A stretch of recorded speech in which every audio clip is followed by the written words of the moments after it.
मनुष्य अपने ही कर्म करता है, यानी वो खुद कर्म करता है और उसका फल भी बुरा या भला जो भी है वो खुद ही भुगतता है। अपने ही कर्म से इस कराल संसार के चक्कर को लगाता है और अपने ही कर्मों में इन सब से मुक्त भी होता है। सारांश ये है कि आत्मघात और आत्मोद्वार ये सब अपने ही हाथ में है। देखिए, श्री मनु महाराज कहते हैं कि किया हुआ कुकर्म अधर्म कभी निष्फल नहीं होता। चाहे जंगल में भाग जाए, पर्वत में छिप जाए, आकाश में जड़ जाए, पाताल में चाहे घुस जाए, कहीं भी पाप कर्मों से आपको छुटकारा नहीं मिलता। पाप का भूत सदा सर पर सवार रहता है, ये ध्यान रखिए। देखिए, अधर्म का फल जल्दी नहीं मिलता। केवल इसी कारण अज्ञानी और मोहांध लोग पाप से डरते हैं। परंतु निश्चय जानो कि ये पापाचरण धीरे धीरे तुम्हारे सुख की जड़ों के बराबर से काटता चला जा रहा है। यदि चालाक जानते हैं कि उनके किए हुए कुकर्मों के कारण उनकी कोई ऐसी दुर्दशा हुई है, उनके कुकर्मों का फल उन्हीं को भोगने पड़ते हैं, तो उस समय दूसरा कोई भी साथी नहीं होता है। यदि वो जानते होते कि काम से मनुष्य बेकाम बन जाता है और अकाल में मर जाता है, तो ये क्या कभी कुकर्मों को प्रवृत्त होते? कभी भी नहीं होते। देखिए, अज्ञान से ही मनुष्य कुकर्मों में प्रवृत्त होता है और अपना नाश कर लेता है। इसमें कोई संदेह नहीं है कि अज्ञान ही से मनुष्य गड्ढे में जा गिरता है। जानबूझकर गड्ढे में कूद पड़ने वाले को एक तो परोपकारी महापुरुष समझना चाहिए या तो सर्वाधांत मोहभंध और पतित पुरुष समझना चाहिए। भला ऐसे आत्मघाती को कौन तार सकता है? यदि कितना ही बढ़िया पकवान तुम्हारे सामने रखा जाए और तुम्हें मालूम हो जाए कि इसमें विष मिलाया हुआ है, तो क्या तुम उस पकवान को खाओगे? बताओ। मुझे पूरा विश्वास है कि तुम उस पकवान को कदापि नहीं खाओगे, बल्कि वहां से तत्काल उठ करके तुम चले जाओगे। वैसे ही सच्चा आत्मोद्वार जनक स्त्रियों के और अन्य मोहक पदार्थों के बाहरी रूप रंग को कदापि नहीं भूलता। वो फौरन वहां से हट जाता है और अपने आप को बचा लेता है। अज्ञानी और मोहांध पुरुष ही उसमें फंसते हैं, जो दीप लुब्ध पतंग के भांति जाल के उस खाक में हो जाते हैं। अज्ञानी ही मृत्यु और ज्ञान ही जीवन है। समझिए इस चीज को। ज्ञान ग्रीव सर्व कर्मणि भामस्त करु नर्तजुन। भगवान कहते हैं कि ज्ञानाग्नि से ही मनुष्य को संपूर्ण पाप कर्म को दग्ध हो जाते हैं और शुभ कर्मों का उनका उद्धार होता है। अब हमें पूर्ण विश्वास है कि हमने बालक बालिकाओं को, उनके माता पिताओं को और संपूर्ण गुरुजनों को यथारूप रूप में सचेत कर दिया है। देखिए, अब आप लोगों को वीर्य रक्षा के अनूठे स्वानुभूत नियम बतलाए जाते हैं, जिनके द्वारा आप विषयों को निश्चय पूर्वक बांट सकते हैं और ब्रह्मचार्य की भली भांति रक्षा कर सकते हैं। इन नियमों में से एक एक वाक्य लाख लाख रुपए की है। इन्हीं नियमों के प्रताप से हम संपत्ति होते हुए भी अखंड ब्रह्मचार्य का अभंग पालन कर रहे हैं। फिर जिनके स्त्री नहीं है, वो अपने ब्रह्मचार्य के पालन करने में समर्थ होंगे।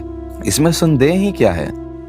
यदि एक पुरुष, बालक, बालिका इन नियमों के अनुसार चलकर ब्रह्मचार्य द्वारा अपना उद्धार कर ले, तो उसमें एक बहुत बड़ी कृपा होगी। आइए, तो अब जानते हैं वीर्य रक्षा के अनूठे नियम क्या है। पहला नियम, पवित्र संकल्प। वक्तव्य यानी बोलचाल। संकल्प उन विचारों के नाम है जिनमें पूर्ण विश्वास भरा हो। परमात्मा विश्वास में होता है, ये बात हमें कभी नहीं भूलनी चाहिए।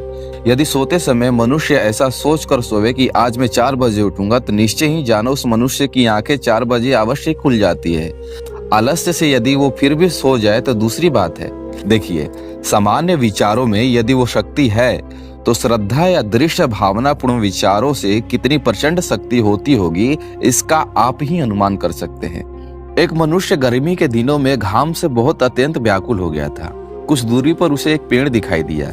वैसे ही वो भागता हुआ पेड़ के वहां पर पहुंच गया। पेड़ की शीतल छाया में उसे बहुत ही सुख उपजा। वो था कल्प वृक्ष।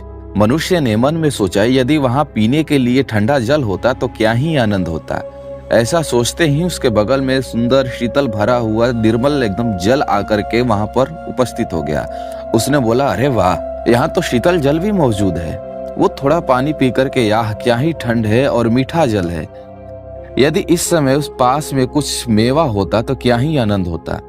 ये सोचते ही उसने कह करके तत्काल वहां पर मेवा जो है वो उभर पड़ा।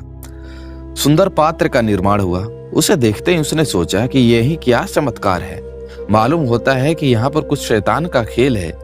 ये सोचते ही वहां पर इधर उधर चारों ओर नाचने कूदने वाले डरावनी आवाजें सुनाई देने लगी।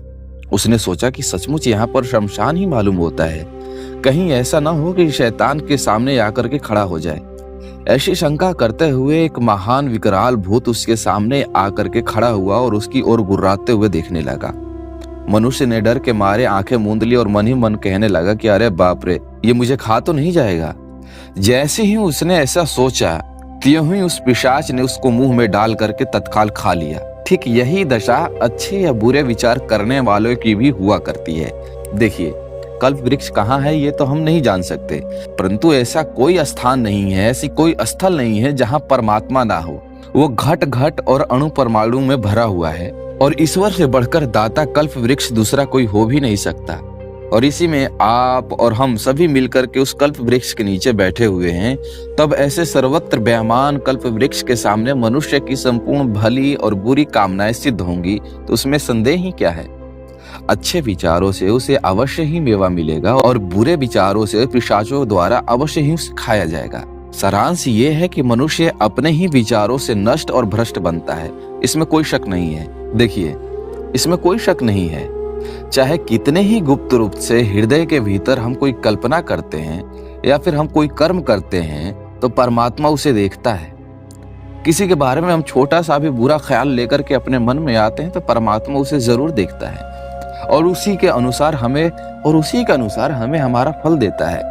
मन एवं मनुष्य कारणम बघम मोक्ष्यते, भगवान का ये अटल सिद्धांत है। मन ही मनुष्य को गुलाम बनाता है, मन ही मनुष्य को स्वर्ग में या नरक में बिठा देता है। स्वर्ग या नरक में जाने की कुंजी भगवान ने हमारे हाथ में दे रखी है, उसे सीधी या टेढ़ी घुमाना हमारे हाथ में है। मनुष्य की सुगति और दुर्गति उसके भले और बुरे संकल्पों विचार पर ही सर्वथा निर्भर है।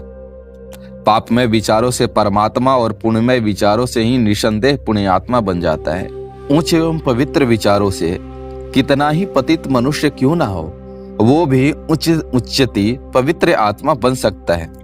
परंतु भगवान कहते हैं कि उसके बुद्धि का निश्चय पूरा होना चाहिए, अर्थात ऐसा पुरुष फिर पाप कर्म नहीं कर सकता। विश्वासो फलदायक, ये भगवान का वचन है। जितना विश्वास अधिक होगा उतना ही उसका फल अधिक होता है। देखिए, महापुरुषों का विध्वंस इतना प्रबल और अन्यायी होता है कि वो पानी को घी और बालू को चीनी बना सकते हैं। ऐसा ही अत्यंत विश्वास हमारा भी होना चाहिए। संशयी पुरुष का नाश हो जाता है। अतः निसंदेह भाव से संकल्प करने पर हमारा अवश्य ही उद्धार होगा, इसमें कोई आश्चर्य की बात नहीं है। समझिए इस चीज को आप।